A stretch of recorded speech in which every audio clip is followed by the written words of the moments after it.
Hello everyone. हम कर रहे हैं केमिकल इक्विलिब्रियम के क्वेश्चंस को, ठीक है। और अभी तक हम इस चैप्टर के 50 क्वेश्चन को डिस्कस कर चुके हैं, ठीक है ना। तो हमने सेक्शन ए में 50 क्वेश्चंस को डिस्कस कर लिया है। और यदि आपने अभी तक उन क्वेश्चंस को नहीं लगाया है तो आप प्लेलिस्ट में जाके केमिकल इक्विलिब्रियम की क्वेश्चन प्रैक्टिस की एक चैनल पर हमारे प्लेलिस्ट बनी हुई है, आप उस प्लेलिस्ट में जाकर ये 50 क्वेश्चन सेक्शन ए के कर सकते हो, ठीक है। आज हम क्या करेंगे, आज हम करेंगे सेक्शन बी के कुछ क्वेश्चंस को सोल्व, ठीक है ना। आज हम सोल्व करने वाले हैं सेक्शन बी के क्वेश्चंस को। और सेक्शन बी के हम क्वेश्चन नंबर 1 से लेकर क्वेश्चन नंबर 10 तक आज की वीडियो में डिस्कस करेंगे, ठीक है। तो चलिए आज की वीडियो को स्टार्ट करते हैं। देखिए, तो क्वेश्चन नंबर 1 जो है हमारे पास वो कह रहा है, देखो, the equilibrium constant Kc for the following reaction will be. हमको एक रिएक्शन गिवन है, इस रिएक्शन के लिए हमको इक्विलिब्रियम कांस्टेंट बताना है Kc क्या होगा। तो इस रिएक्शन को मैं लिख लेता हूं यहाँ पर, K2CO3 aqueous plus BaSO4 solid gives barium carbonate BaCO3 solid और प्लस K2SO4 एक्वस, ठीक है। तो ये हमारे पास एक रिएक्शन है। तो जैसा कि आपको पता है कि हम इक्विलिब्रियम कांस्टेंट के एक्सप्रेशन में सॉलिड की कॉन्सेंट्रेशन को एक्सप्रेस नहीं करते हैं। तो ये देखो, बेरियम सल्फेट यहाँ पर सॉलिड लिया गया है, तो हम बेरियम सल्फेट की कॉन्सेंट्रेशन को एक्सप्रेस नहीं करेंगे और इस साइड बेरियम कार्बोनेट की कॉन्सेंट्रेशन को एक्सप्रेस नहीं करेंगे। तो जब हमारे पास Kc का एक्सप्रेशन आएगा तो क्या होगा, प्रोडक्ट में हमको K2SO4 की कॉन्सेंट्रेशन को लिखना है, K2SO4, ठीक है। और रिएक्टेंट में किसको लिखेंगे, ये एक्वस है, K2CO3 की कॉन्सेंट्रेशन को हम लिखेंगे K2CO3। तो ये होगा इक्विलिब्रियम कांस्टेंट Kc का एक्सप्रेशन, ठीक है। अब हम ऑप्शन को मैच करेंगे। तो हमारा ऑप्शन देखो यहाँ पर ऑप्शन नंबर 4, लेकिन कुछ ऑप्शन नंबर 4 को इन्होंने आयनिक फॉर्म में लिखा है। तो आप ये ध्यान रखो, जो K2SO4 है यहाँ पर ये सॉल्यूशन में आयनिक फॉर्म में एग्जिस्ट करता है, 2K पॉजिटिव और प्लस SO4 2 नेगेटिव, ठीक है ना। तो आप इसको आयनिक फॉर्म में ये भी लिख सकते हो। इसी तरीके से K2 जो CO3 है ये 2K पॉजिटिव और प्लस CO3 2 नेगेटिव। तो इस तरीके से हम इसको K2CO3 को आयनिक फॉर्म में लिख सकते हैं, ठीक है। तो ऑप्शन नंबर 4 इस क्वेश्चन की सही आंसर होगी। अब हम चलते हैं क्वेश्चन नंबर 2 पर। तो क्वेश्चन नंबर 2 देखिए क्या कह रहा है, at temperature T a compound AB2 dissociate according to the reaction, ठीक है ना। एक कंपाउंड है हमारे पास AB2 जो कि इस तरीके से डिसोसिएट हो रहा है, यहाँ पर इसका डिसोसिएशन दिखाया गया है। तो इसको हम लिख भी लेते हैं यहाँ पर 2AB2, ठीक है ना, गैसियस फॉर्म में है और ये इक्विलिब्रियम बना रहा है किसके साथ, 2AB गैस और प्लस B2 गैस, ठीक है ना। ये हमारे पास एक इक्विलिब्रियम का रिएक्शन है और इसका डिग्री ऑफ जो डिसोसिएशन है वो कितना है, x है, ठीक है ना। तो which is small as compare to unity, और जो x की वैल्यू है वो काफ़ी छोटी है। The expression of Kp in terms of x and total pressure P is. तो आपको जो Kp का एक्सप्रेशन बताना है किस टर्म में, टोटल प्रेशर P और x के टर्म्स में। x यहाँ पर क्या है, डिग्री ऑफ डिसोसिएशन। तो यहाँ पे तुम डिग्री ऑफ डिसोसिएशन को क्या मान सकते हो, अल्फा भी मान सकते हो, है ना। तो चलिए देखते हैं। तो हम क्या मानेंगे, टाइम इक्वल टू 0 पर जो रिएक्टेंट आपने लिया है इसका कुछ प्रेशर मान लोगे, मान लो P0 इसका प्रेशर है, क्योंकि जो गैसियस रिएक्शन होती है गैस का प्रेशर होता है और प्रोडक्ट स्टार्टिंग में कितने होते हैं बच्चों, 0 होते हैं। जब रिएक्शन में इक्विलिब्रियम आएगा तो इसमें से कुछ कम होगा। अब कितना कम होगा, मैंने आपको बताया था जितना इनिशियल लोगे उतना ही अल्फा कम हो जाता है, उतना ही अल्फा कम हो जाता है। तो मैं क्या करूंगा, देखो P0 में से हम P0 अल्फा को कम कर देंगे, जितना इनिशियल माना था आपने उतना ही अल्फा कम कर दो। और देखो यहाँ पर 2 मोल है रिएक्टेंट के, तो 2 मोल में से आपने पी नोट अल्फा को कम किया है, तो इसके भी 2 मोल है, तो यहाँ पर इसका पी नोट अल्फा बनेगा। ठीक है, और इसका देखो 1 मोल ही बन रहा है यहाँ पर बी का, तो इसका कितना बनना चाहिए, पी नोट अल्फा बाई 2 बनना चाहिए, इसका इतना प्रेशर बनेगा।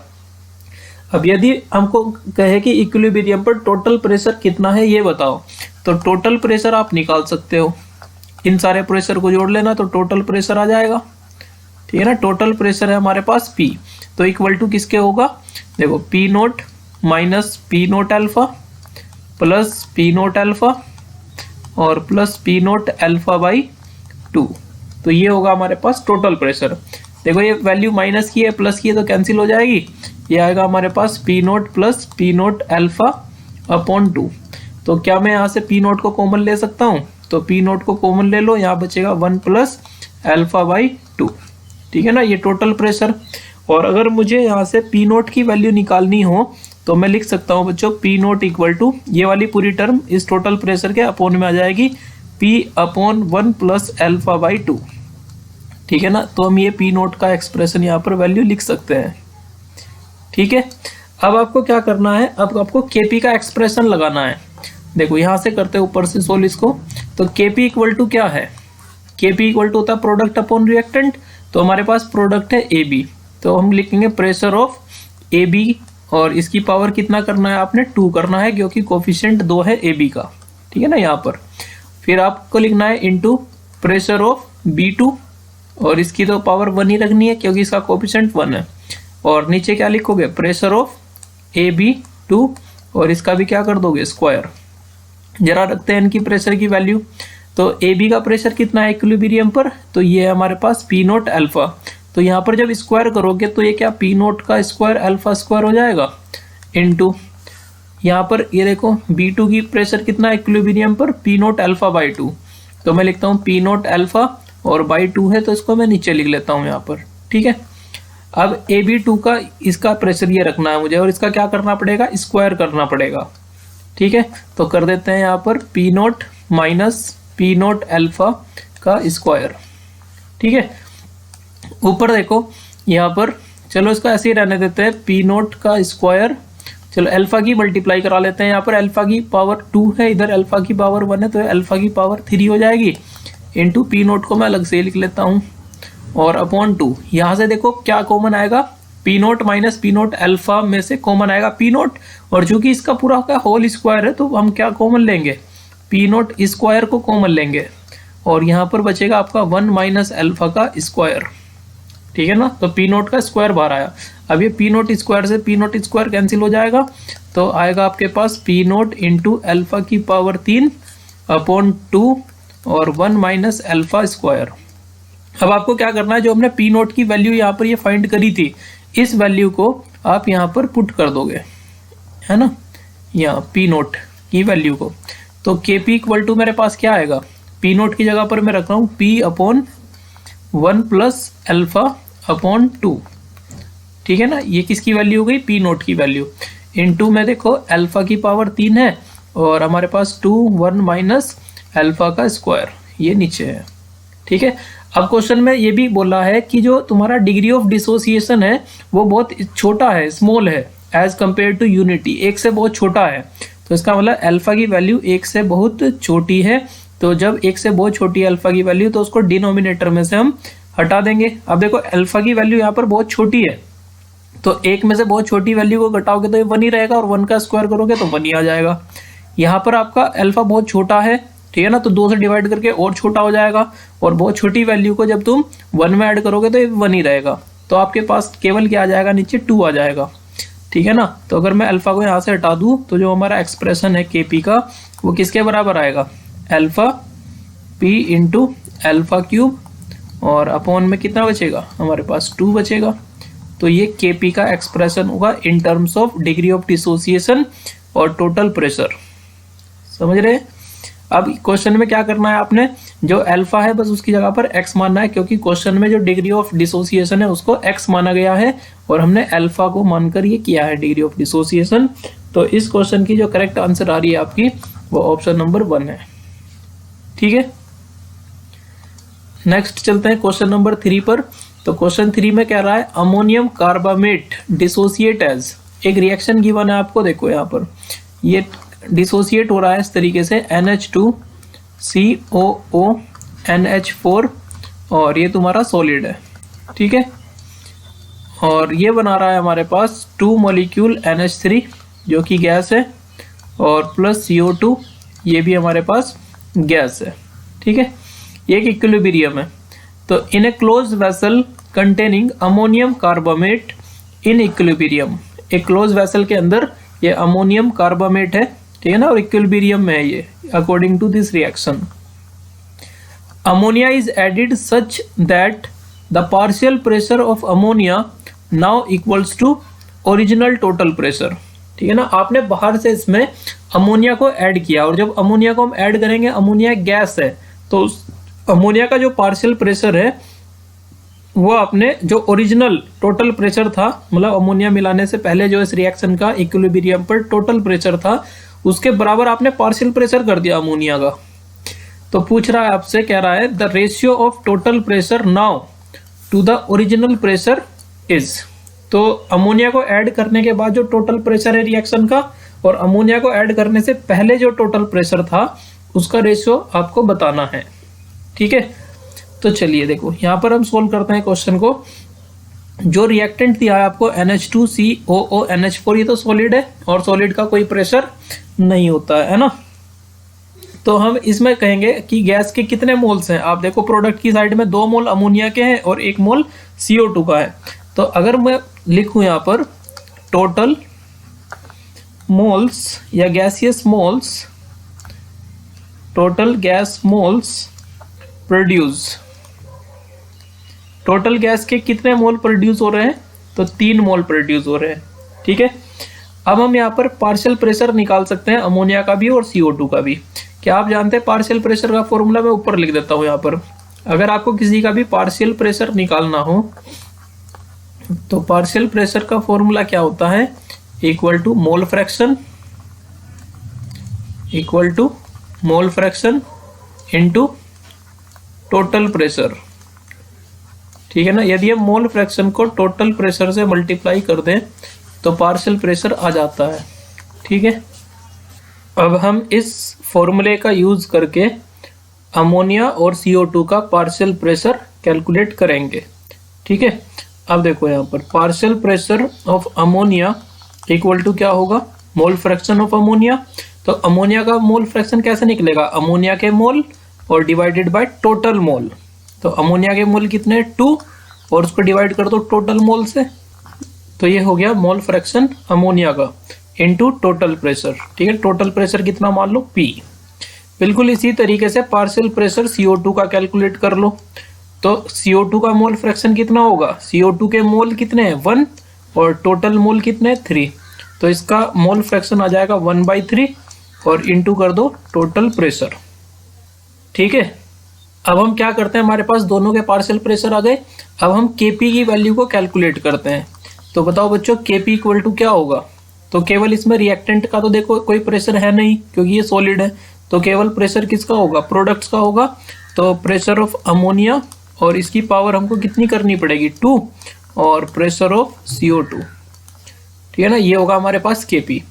तो बताओ अमोनिया का प्रेशर कितना है, 2/3P, और चूंकि इसका स्क्वायर करना है तो 2 का स्क्वायर कितना हो जाएगा, 4, और 3 का स्क्वायर कितना हो जाएगा, 9, और ये आ जाएगा P², और इंटू CO2 का पार्शियल प्रेशर कितना है, तो ये P/3 हो जाएगा, ठीक है ना। तो जब मैं इसको सोल्व करूंगा तो यहाँ पर हमारे पास जो Kp आ जाएगा वो आएगा 4P³ अपॉन में कितना आ जाएगा, 9×3=27। तो ये हमारे पास Kp की वैल्यू कैलकुलेट हो गई इस रिएक्शन के लिए, ठीक है। अब देखो अब क्या कह रहा है, दूसरी कंडीशन सुनो। ये तो तुम्हारा ओरिजिनल टोटल प्रेशर P था और Kp की वैल्यू हमने केवल कैलकुलेट करी है। अब ये कह रहा है कि अमोनिया को रिएक्शन में इस प्रकार ऐड किया है कि अमोनिया का जो पार्शियल प्रेशर है वो किसके बराबर हो चुका है, ओरिजिनल टोटल प्रेशर के बराबर हो चुका है। जितना हमने टोटल प्रेशर P माना था ना, इतना अब केवल अमोनिया का पार्शियल प्रेशर हो चुका है, ठीक है ना। तो हम अब यहाँ दूसरी कंडीशन लिखते हैं, now partial pressure of ammonia equals to the total pressure. ठीक है ना, जो पार्शियल प्रेशर है अमोनिया का वो किसके बराबर हो चुका है, टोटल प्रेशर के बराबर हो चुका है। तो हम कहेंगे कि partial pressure of ammonia equal to तो हो गया टोटल प्रेशर पी के।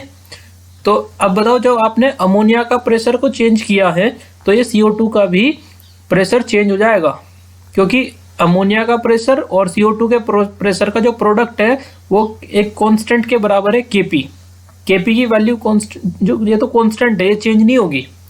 आप अमोनिया का प्रेशर चेंज कर रहे हो तो अमोनिया का प्रेशर चेंज करने से CO2 का प्रेशर, ठीक है ना, यहाँ पर चेंज हो जाएगा और CO2 का प्रेशर इस प्रकार चेंज होगा कि Kp कांस्टेंट रहे। तो पार्शियल प्रेशर ऑफ CO2 हमारे पास कितना आएगा, हम मान लेंगे, अब इसको x मान लेंगे यहाँ पर। ठीक है, अब हम Kp को फाइंड करेंगे। Kp इक्वल टू आएगा प्रेशर ऑफ अमोनिया का square into pressure of CO2। ठीक है, Kp equal to partial pressure of ammonia कितना है हमारे पास P, और इसका स्क्वायर कर देंगे, और into partial pressure of CO2 कितना है हमारे पास x है।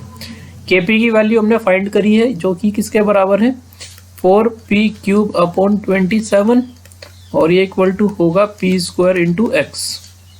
ठीक है, अब यहाँ पर p² से p² कैंसिल हो जाएगा और एक p बचेगा, तो ये आएगा हमारे पास 4p/27 इक्वल टू x।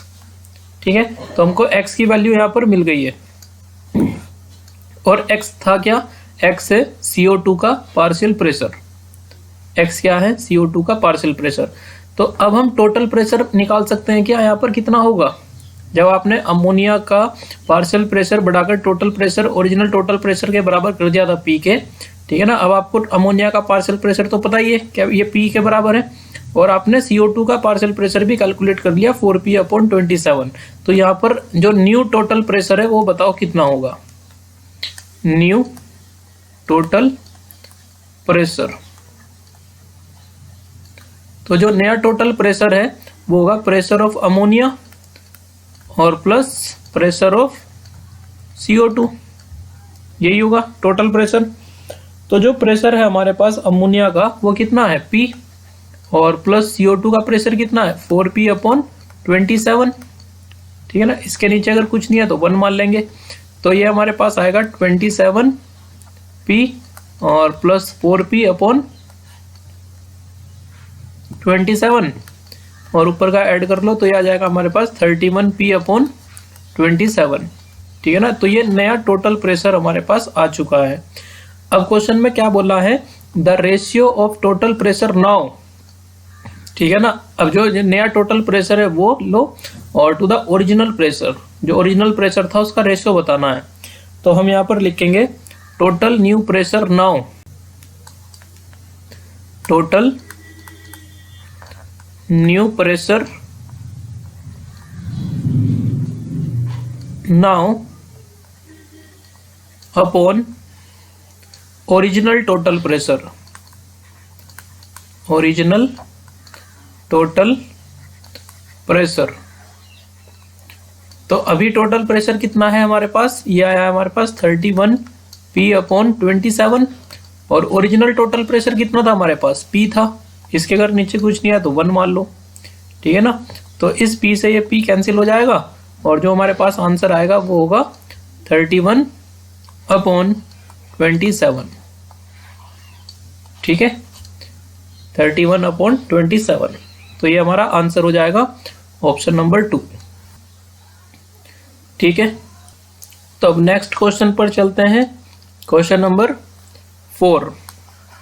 देखिए क्या कह रहा है, when 1 mole of nitrogen and 1 mole of hydrogen is enclosed in 3 liter vessel and the reaction is allowed to attain equilibrium, it is found that at equilibrium there is x mole of hydrogen, the number of moles of ammonia formed would be।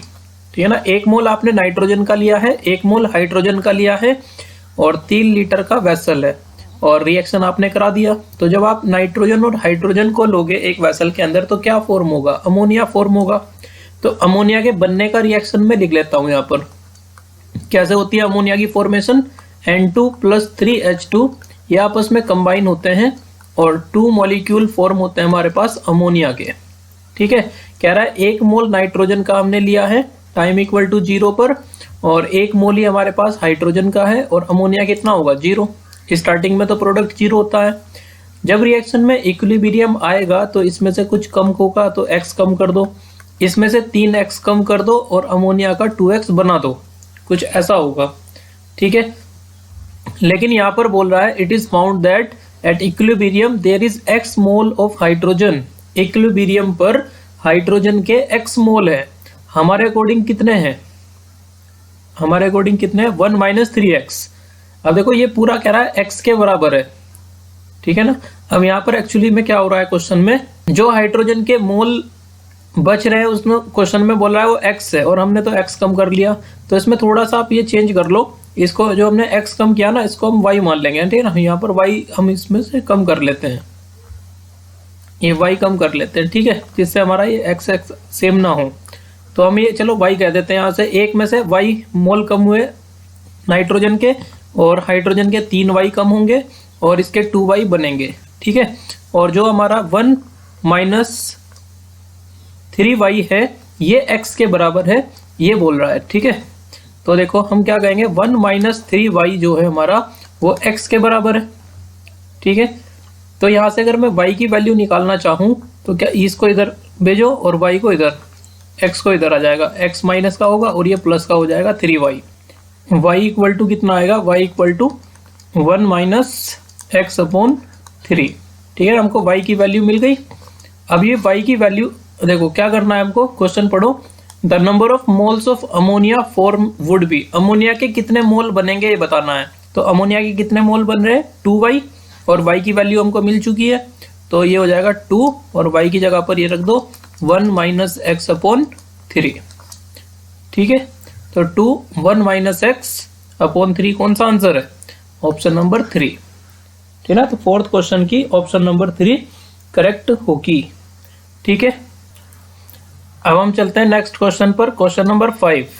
तो question number 5 में कह रहा है 1 mole of A and 1.5 mole of B and 2 mole of C are taken in a vessel of volume 1 liter.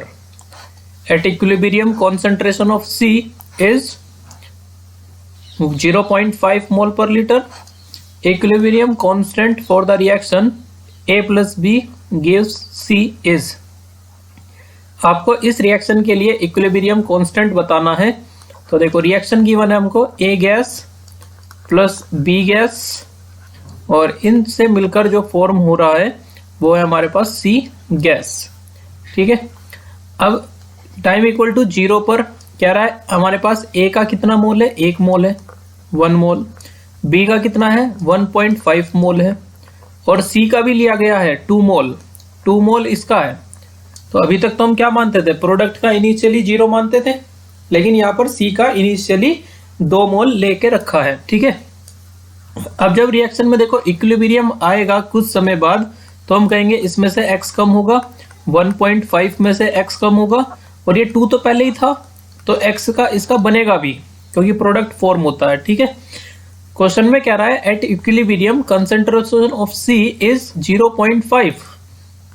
हमारे according C की concentration कितनी है equilibrium पर 2 + x है और क्वेश्चन के अकॉर्डिंग कितनी है C की कॉन्सेंट्रेशन 0.5 है, समझ रहे हो। तो हम क्या कहेंगे according to question 2 + x equal to कितना है 0.5 है। यहां से जब मैं x की वैल्यू निकालूंगा तो ये आएगी 0.5 - 2, तो x की वैल्यू आ जाएगी हमारे पास माइनस में 1.5, ठीक है ना।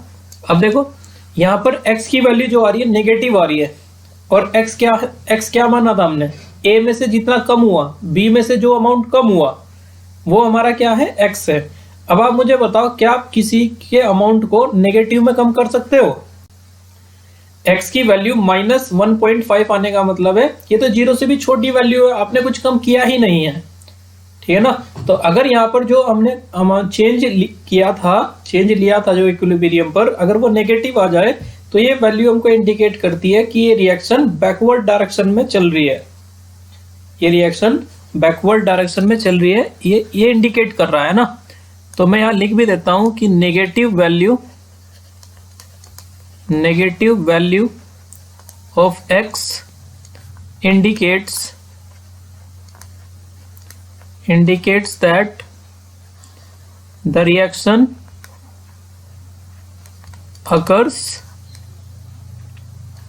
in backward direction. ठीक है ना, जो ये रिएक्शन है वो बैकवर्ड डायरेक्शन में चल रही है, हमको ये वैल्यू नेगेटिव जो वैल्यू एक्स की वो इंडिकेट कर रही है। लेकिन अगर आप एक्स की वैल्यू यहाँ पर नेगेटिव में 1.5 रख के भी इस क्वेश्चन को सोल्व करोगे तो आपका सही आंसर आ जाएगा। आंसर पे कोई फर्क नहीं पड़ने वाला। देखो अब मैं इसी से सोल्व करता हूँ, है ना। एक्स की वैल्यू नेगेटिव 1.5 ही पुट करके सोल्व करते हैं इसको। तो यहाँ पर x की वैल्यू आपको पता चल चुकी है, तो 2 में जब इसको ऐड करेंगे तो 2 प्लस ये आएगा -1.5, तो ये 2 माइनस 1.5, तो ये वैल्यू आ जाएगी हमारे पास 0.5। ठीक है, यहाँ पर देखो 1.5 माइनस और x की वैल्यू -1.5 है, तो 1.5 माइनस माइनस प्लस हो जाएगा 1.5, तो ये हमारे पास आ जाएगा 3। 1 माइनस और x की वैल्यू रखो -1.5, तो ये आ जाएगा 1 प्लस 1.5, तो ये हो जाएगा 2.5। वैल्यूज मिल गई हमको। अब हमको क्या निकालना है, इक्विलिब्रियम कांस्टेंट निकालना है। तो इक्विलिब्रियम कांस्टेंट आप निकाल लो, Kc इक्वल टू क्या होगा, प्रोडक्ट की कॉन्सेंट्रेशन अपॉन रिएक्टेंट की कॉन्सेंट्रेशन, तो C upon A into B। ठीक है ना, तो C की कंसेंट्रेशन कितनी है 0.5, A की कॉन्सेंट्रेशन कितनी है 2.5 इंटू B की कॉन्सेंट्रेशन कितनी है 3। तो यहाँ पर देखो पॉइंट से पॉइंट कैंसिल हो गया, तो 5 पंजे 25, तो ये आ जाएगा 1/15, और 1/15 को सोल्व करेगा तो कितना आएगा, तो यहाँ पर पॉइंट लगा लो, यहाँ पे एक जीरो लगाओ, यहाँ पे एक जीरो, यहाँ पे एक जीरो। ठीक है ना, 15 6 कितना होता है 90 होता है, 10 बचेगा तो 6 चलता रहेगा, तो 0.066 ये तुम्हारा इक्विलिब्रियम कांस्टेंट आ जाएगा। Option number 2। समझ में आया क्वेश्चन। चलिए अगले क्वेश्चन पर चलते हैं। क्वेश्चन नंबर 6 में कह रहा है the number of hydrogen ions in 10 ml of a solution with pH equal to 13। एक सॉल्यूशन है हमारे पास जिसका pH 13 है। ठीक है ना, अब उस सॉल्यूशन का आपको 10 ml लेना है और उस 10 ml में ये बताना है कि हाइड्रोजन आयन के नंबर कितने हैं, number of H plus ion कितने हैं उसमें, ये हमको कैलकुलेट करना है। अब जरा आप ये समझो, जो pH आपको 13 गिवन है इसका मीनिंग क्या है। हम यहाँ से H प्लस आयन की कॉन्सेंट्रेशन निकाल सकते हैं। H प्लस आयन की कॉन्सेंट्रेशन का फॉर्मूला क्या होता है, -10⁻⁻⁻⁻। ठीक है ना, तो H प्लस आयन की कॉन्सेंट्रेशन इक्वल टू हो जाएगी 10⁻⁻13, और कॉन्सेंट्रेशन की यूनिट क्या होती है, मोल पर लीटर होती है। तो H प्लस की कॉन्सेंट्रेशन आ गई हमारे पास 10⁻⁻13 मोल पर लीटर। ठीक है, H प्लस की कॉन्सेंट्रेशन है हमारे पास 10⁻⁻13 मोल पर लीटर। ठीक है, तो इसका मीनिंग क्या होगा, यदि हाइड्रोजन आयन की कॉन्सेंट्रेशन 10⁻⁻13 मोल पर लीटर है तो इसका मीनिंग है कि 1 लीटर सॉल्यूशन के अंदर 10⁻⁻13 मोल प्रेजेंट है। ठीक है ना, इस बात का मीनिंग क्या है, तो इस बात का मीनिंग है कि 1000 ml, है ना, मैं ml में ले रहा हूँ वॉल्यूम को, 1 लीटर में 1000 ml होते हैं। ठीक है, तो 1000 ml contain how many moles, 10⁻⁻13 moles. ठीक है ना, ये मीनिंग है। 1000 ml के अंदर कितने मोल्स हैं, 10⁻⁻13। अब आप मुझे बताओ 1 ml के अंदर कितने मोल्स होंगे, तो 10⁻⁻13 अपॉन 1000 से डिवाइड कर दो। 1000 को मैं 10⁻3 लिख सकता हूँ, इतने मोल्स होंगे। 1 ml में मोल्स निकाल दिए आपने H प्लस के, लेकिन आपके पास सॉल्यूशन का कितना ml है, 10 ml। तो आप मुझे बताओ 10 ml के अंदर कितने मोल होंगे, तो 10 ml में निकालने हैं तो 10 से मल्टीप्लाई कर दो, 10⁻⁻13 अपॉन 10⁻3 इंटू 10, तो ऊपर हो जाएगा 10⁻12 और ये ऊपर जाकर माइनस हो जाएगा और ऐड होगा तो 10 की पावर माइनस 15 मोल्स आ जाएंगे आपके पास। ठीक है ना। तो हमारे पास देखो यहाँ पर क्या था, इतना H+ की कॉन्सेंट्रेशन आई थी 10 की पावर माइनस 13 मोल पर लीटर, मतलब 1 लीटर में 10 की पावर माइनस 13 मोल थे। ठीक है ना। तो मैंने यहाँ पर लिखा कि 1000 ml में तो 10 की पावर माइनस 13 मोल्स है, तो 1 ml में निकालो, उसके बाद 1 ml में निकाल के 10 से मल्टीप्लाई कर दो तो 10 ml में आ गए मोल्स। लेकिन आपको 10 ml में मोल्स नहीं बताने, आपको बताना है नंबर ऑफ हाइड्रोजन आयन कितने होंगे।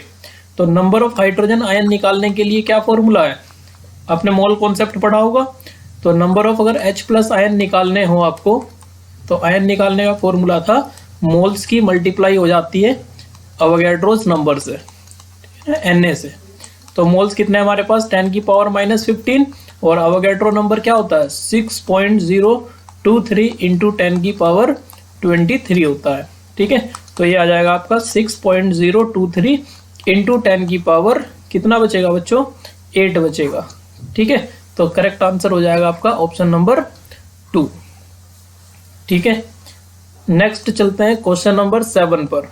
देखो क्वेश्चन नंबर 7 में कह रहा है एक रिएक्शन है आपके पास N2 + 3H2 gives 2NH3 और इस रिएक्शन का इक्विलिब्रियम कांस्टेंट है 1.2। कह रहा है at the start of the reaction there are 0.249 mole nitrogen और 3.21 इंटू 10 की पावर माइनस 2 मोल हाइड्रोजन के हैं और 6.42 इंटू 10 की पावर माइनस 4 मोल अमोनिया के हैं।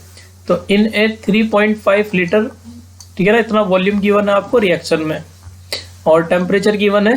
Hence reaction will proceed. आपको ये बताना है रिएक्शन फॉरवर्ड में जा रहा है, बैकवर्ड में जा रहा है, या रिएक्शन ये इक्विलिब्रियम में है, या ये रिएक्शन रुक चुका है। ठीक है। तो देखिए इसको हम फॉरवर्ड और बैकवर्ड में बताना है रिएक्शन। तो फॉरवर्ड और बैकवर्ड में आप ऐसे देखो इसको, ये रिएक्शन है नाइट्रोजन और प्लस हाइड्रोजन के साथ रिएक्शन कर रहा है 3 मॉलिक्यूल के साथ, और ये रिएक्शन करके 2 मॉलिक्यूल अमोनिया के फॉर्म कर रहा है। ठीक है। तो नाइट्रोजन के यहाँ पर कितने मोल्स लिए गए हैं, तो 0.249 मोल्स लिए गए हैं और हाइड्रोजन के हैं 3.21 इंटू 10 की पावर माइनस 2 और यहाँ पर अमोनिया के मोल जो बन रहे हैं वो है 6.42 इंटू 10 की पावर माइनस 4। ठीक है।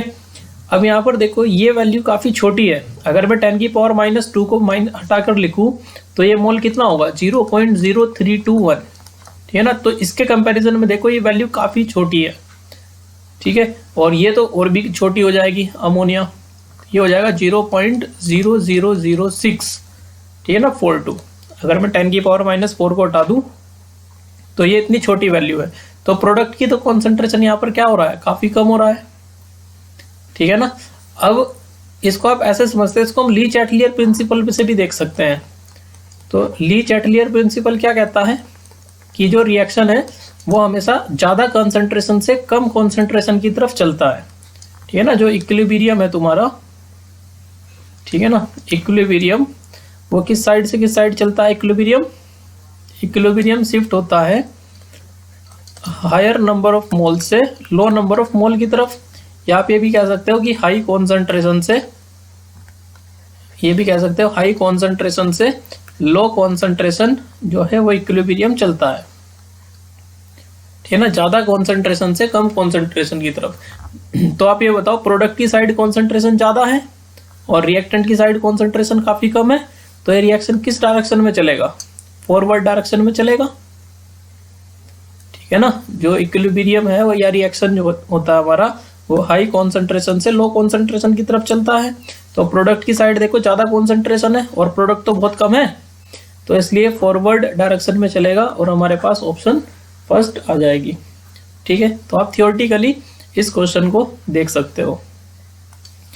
नेक्स्ट कह रहा है क्वेश्चन नंबर 8 में solid ammonium carbamate dissociated according to the given reaction. ठीक है ना। एक रिएक्शन गिवन है हमको और इस रिएक्शन का टोटल प्रेशर गिवन है हमको। टोटल प्रेशर कितना है 5 एटमॉस्फेयर है और इसका हमको केपी बताना है। तो इस रिएक्शन को हम लिख लेंगे यहाँ पर NH2COONH4 और ये है हमारे पास सॉलिड। ठीक है। और ये बना रहा है हमारे पास 2 मोल्स ऑफ अमोनिया और प्लस CO2, ठीक है ना, गैस। और इस रिएक्शन का टोटल प्रेशर कितना है, 5 है, ठीक है। रिएक्शन का टोटल प्रेशर कितना है, 5 है।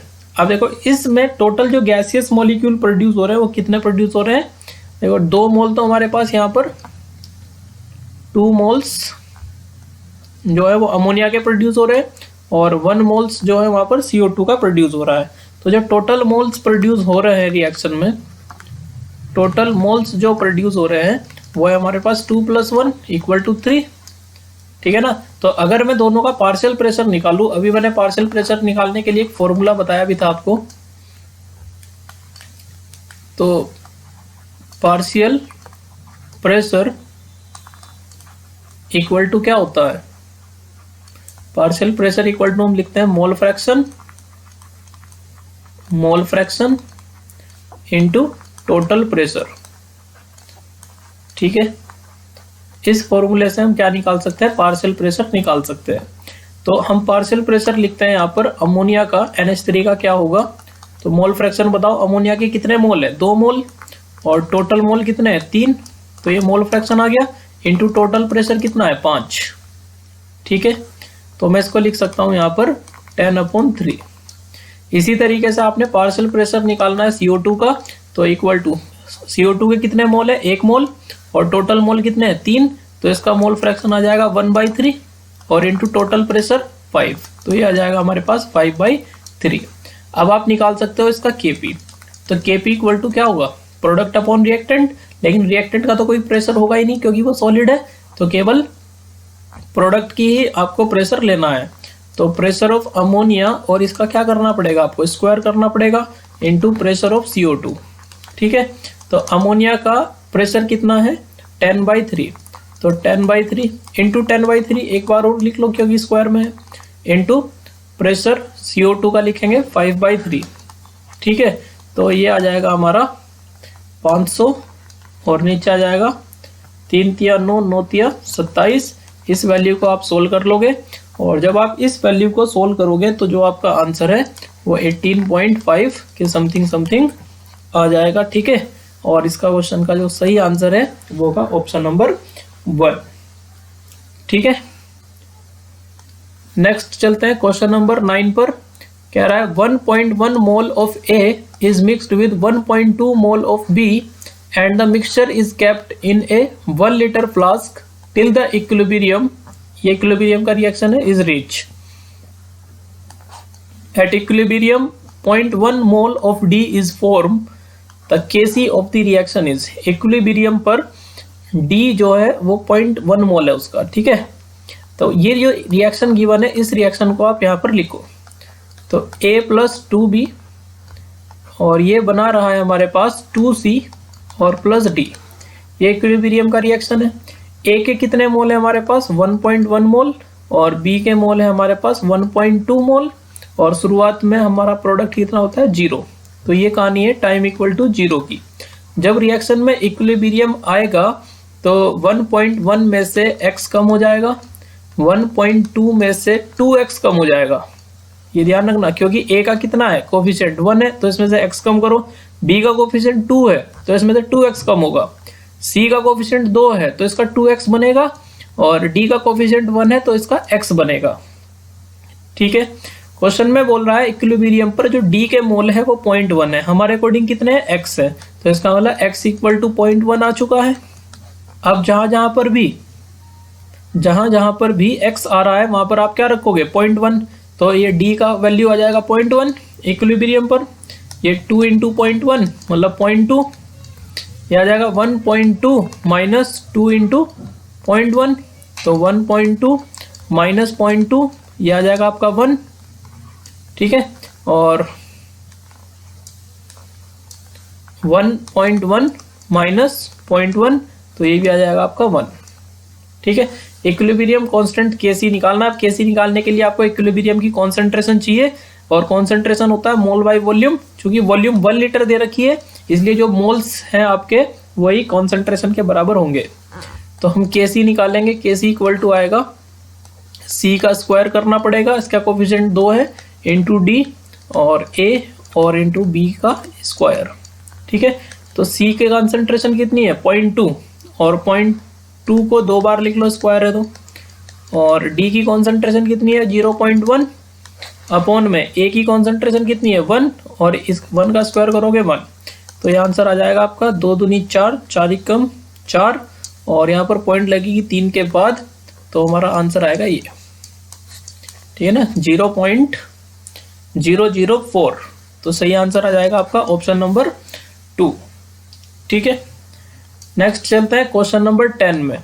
क्वेश्चन नंबर 10 में कह रहा है इन द फॉलोइंग रिएक्शन, एक रिएक्शन गिवन है हमको, which pair can act as Bronsted base only, ठीक है ना। ऐसा कौन सा पेयर है जिसमें केवल ब्रोंस्टेड बेस की तरह काम करेगा। अब यहां पर समझते हैं ब्रोंस्टेड बेस किसको कहते हैं हम, ठीक है। तो ब्रोंस्टेड बेस वो होता है जो H प्लस को एक्सेप्ट करता है, ठीक है ना। ब्रोंस्टेड बेस वो होता है जो एक्सेप्ट करता है H प्लस आयन को, और ब्रोंस्टेड एसिड किसको बोलते हैं, जो H प्लस को डोनेट करता है, वो ब्रोंस्टेड एसिड होता है। तो आपको ये बताना है which pair can act as Bronsted base only, ठीक है ना, केवल ब्रोंस्टेड बेस की तरह वो काम करेंगे। तो इसका मतलब वो H प्लस डोनेट ना करते हो। तो देखो ये वाला जो तुम्हारा गिवन है रिएक्टेंट, तो इसमें तो एक हाइड्रोजन भी है, तो ये हाइड्रोजन को डोनेट कर देगा, और इसके पास नेगेटिव चार्ज भी है, तो नेगेटिव चार्ज होने की वजह से ये H प्लस को एक्सेप्ट भी कर लेगा। तो ये एक्सेप्ट भी कर सकता है और डोनेट भी कर सकता है। तो ये केवल ब्रोंस्टेड बेस की तरह काम नहीं करेगा, ये ब्रोंस्टेड एसिड की तरह भी काम कर सकता है। तो ये तो ब्रोंस्टेड बेस ओनली नहीं हुआ। अब यहाँ पर दूसरा देखो PO4 3 नेगेटिव, तो PO4 3 नेगेटिव में क्या है, इसके ऊपर नेगेटिव चार्ज है। पहली बात इसके पास हाइड्रोजन नहीं है, तो ये डोनेट तो नहीं कर सकता, इसका मतलब ये एसिड तो बिल्कुल भी नहीं हो सकता। अब यहाँ पर इसके पास नेगेटिव चार्ज है, तो केवल ये हाइड्रोजन को एक्सेप्ट करेगा, और एक्सेप्ट करेगा तो ये केवल ब्रोंस्टेड बेस की तरह ही काम करेगा, ठीक है। यहाँ पे आ जाओ, PO4 2 नेगेटिव, इसके पास हाइड्रोजन है तो H को डोनेट भी कर सकता है, और नेगेटिव चार्ज है तो H को एक्सेप्ट भी कर सकता है। तो ये भी क्या हो गया, एम्फोटेरिक नेचर का हो गया, ये एसिड और बेस दोनों की तरह काम कर सकता है। तो ये हमारा ब्रोंस्टेड बेस ओनली नहीं हुआ। अब यहाँ पर देखो इसके पास तो हाइड्रोजन है ही नहीं, तो ये डोनेट नहीं कर सकता हाइड्रोजन को, तो ये एसिड नहीं हो सकता, ठीक है ना। ये केवल हाइड्रोजन को एक्सेप्ट कर सकता है, इसलिए ये भी केवल ब्रोंस्टेड बेस की तरह काम करेगा। तो इसका कौन सा पेयर है जो केवल ब्रोंस्टेड बेस की तरह काम कर रहा है, PO4 3 नेगेटिव और C2O4 2 नेगेटिव। तो आपका ऑप्शन नंबर 4 करेक्ट हो जाएगा, ठीक है।